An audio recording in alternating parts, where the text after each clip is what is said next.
Okay, I thought I'd work my way out of the workshop, and as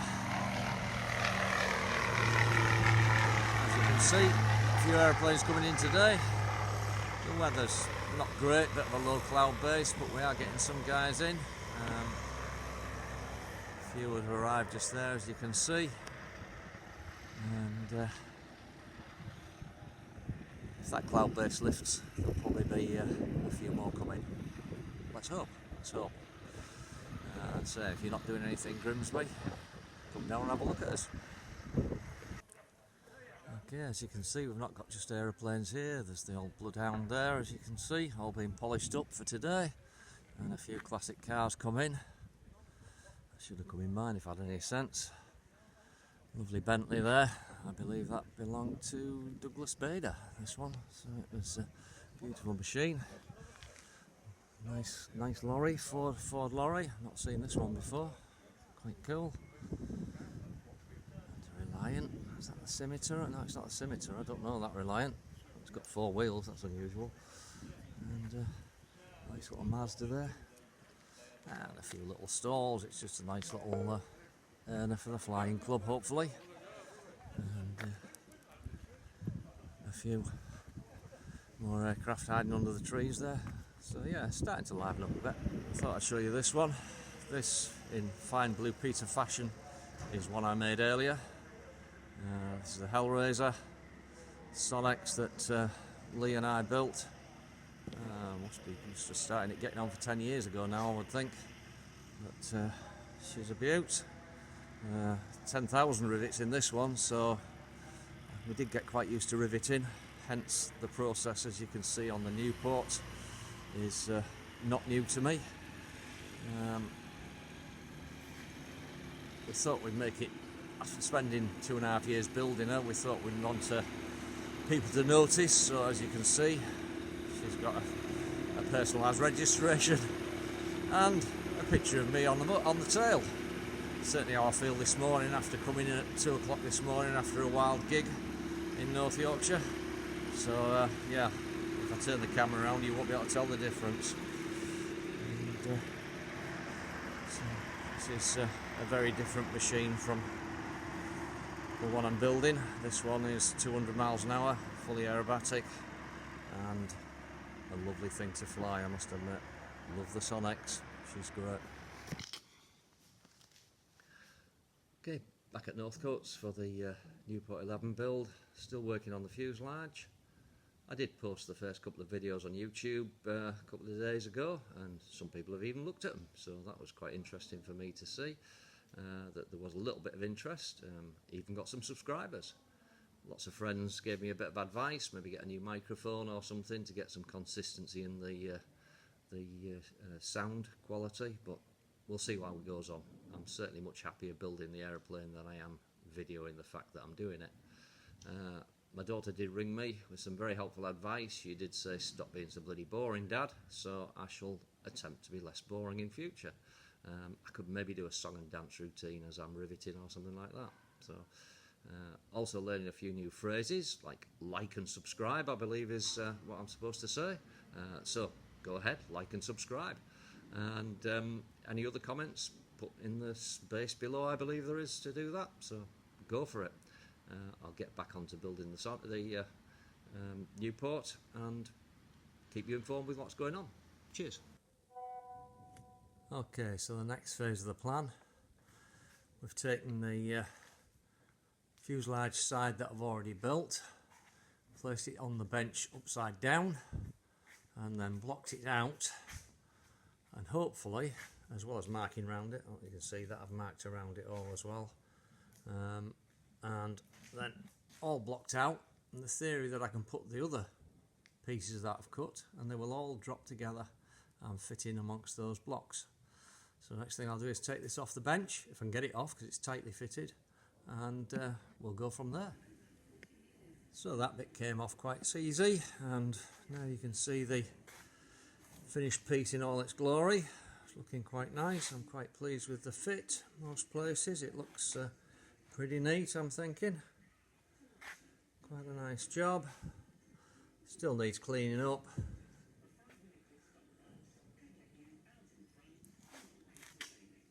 and then painting with some Etch primer to protect it, and so I shall start laying out the other pieces now, and let's hope I've bent them and cut them in something like the right sizes. Well, that's an excellent start. Those two long pieces, which were always going to be my big worry, fit absolutely perfectly. I'm pretty gobsmacked really that I managed to get them to fit so well. So I'm pleased. We'll start. Hope the rest of it fits as they've done. We shall see. We shall see. Well, look at that. Almost perfect. That's the mirror image of the fuselage. Hopefully the mirror image. I'm knackered if I built two right sides, but having checked and double checked, I think I'm right, and everything is absolutely perfect, as you can see from the lines that I drew around the other one. All fit in perfectly. There's a couple of bits on these bends, slightly different curve on them, but they begin and the end in exactly the right places. And this one here, again, just a slight difference in the bend. They were very, very hard to, or I found them very hard to match up exactly, but I'm quite pleased with that. All the major fitting points are good. They join up perfectly where they should. The gussets all fit perfectly well. So just got to, and again, nice connections there when they're riveted up. They'll be nice and tight. Nearly forgot to put those sleeves on. Had a moment of panic when I got all together and realised I hadn't put the sleeves on. So we managed to get them on, take it apart, put them back on again. But as you can see, they have all fitted really well. Just a case now of marking out the gussets, drilling, clecoing, and get it to the same stage that one's up, hanging on the door. Then we've got to get the two pieces together, get them square, matched up, and we'll be almost looking like an airframe then. Cool. I'm pleased with the day's work again. Calling it a day now. Gonna go play some guitar. I just arrived at the club. Somewhat better day today than it was yesterday for the flying, unfortunately. I can hear the skylarks singing up there. Lovely still day. Calm and sunny. Tempted to go flying instead of building. We shall see. But I came in the other morning and there was a couple of hares boxing in the middle of the taxiway there. It's quite fascinating to just watch them fighting. Proper David Attenborough stuff, I guess. But yeah, lovely morning this morning. Mind you, it does look a bit foreboding over on the top of the wolds there. But yeah, nice morning. There's something sort of magical about an airfield with nobody about, I think. Quite a nice place to be and just to enjoy.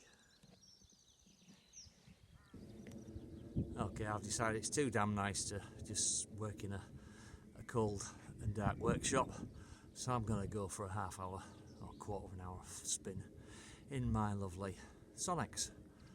Glorious day for it, so I'll just have a bit of a break from the build and go for a flight. Lined up on 05, ready the engine to go up.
Okay, as you can see, bit of a change on the bench.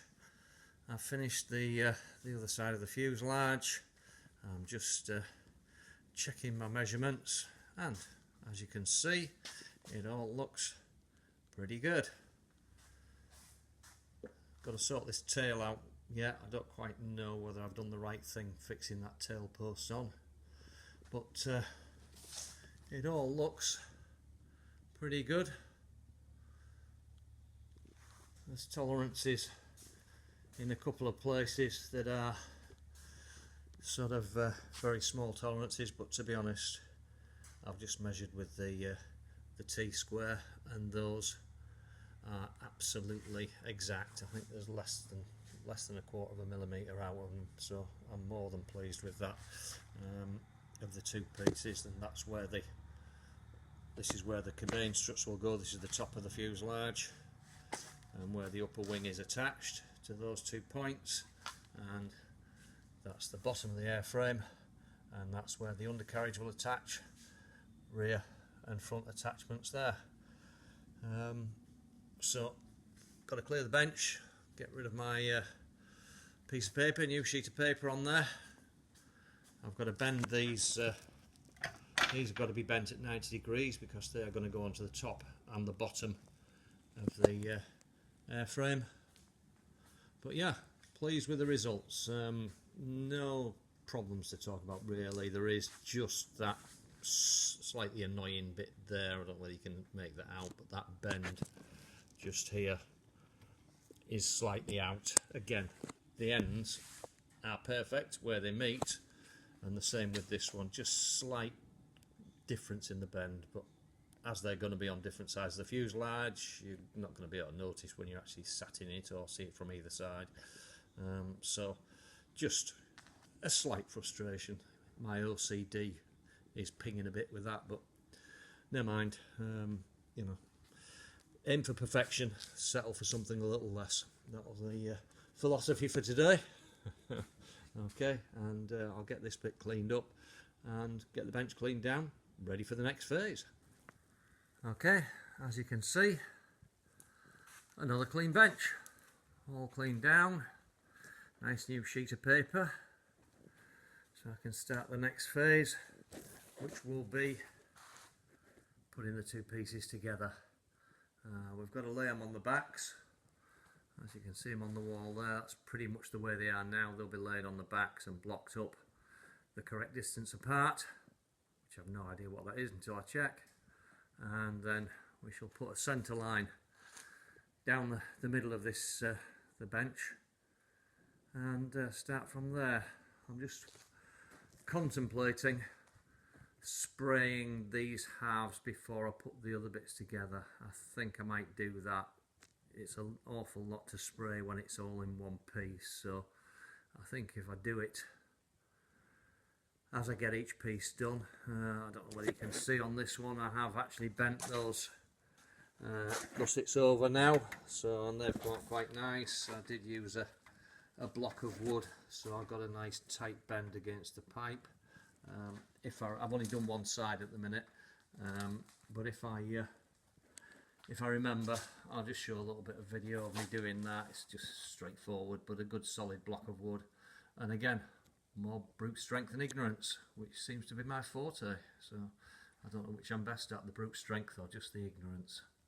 I'll leave you to make your own minds up about that. Okay, last job of the day. I decided to spray the fuselage halves while they're in halves. I think it's used a lot of spray, there's a lot of surface area and hard to get to bits, so I thought if I do them in two halves, then it will make the job easier in the long run. Obviously you can see I've only done one at a time. I shall get that one done next time I'm down. And I have also started laying out the bits for the front end of what will be the cockpit area.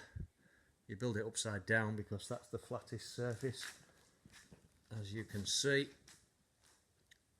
the bottom of the aeroplane has a big curve on it, whereas the top is mostly straight. so I can lay it on its upside down on the straight edge, and from that point I'll block it up, fish mouth the pieces.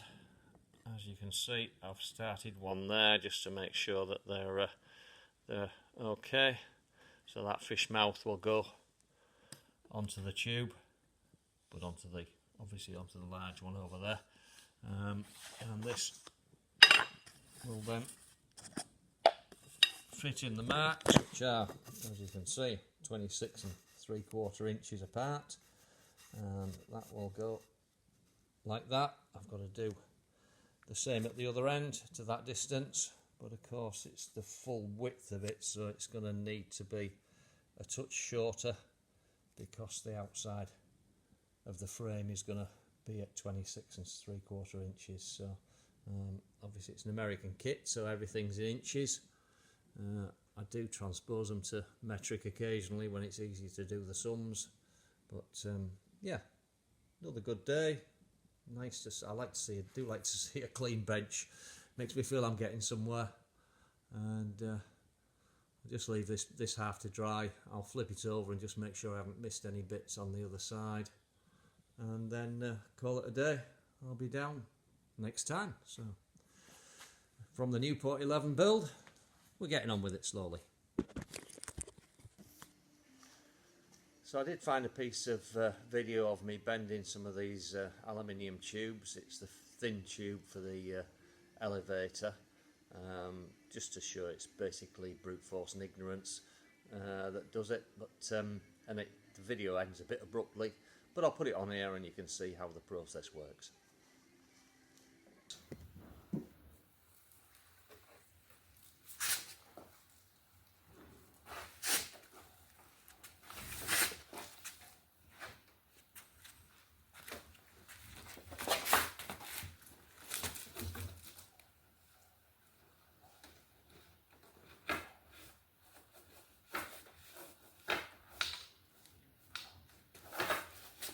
Come round this way.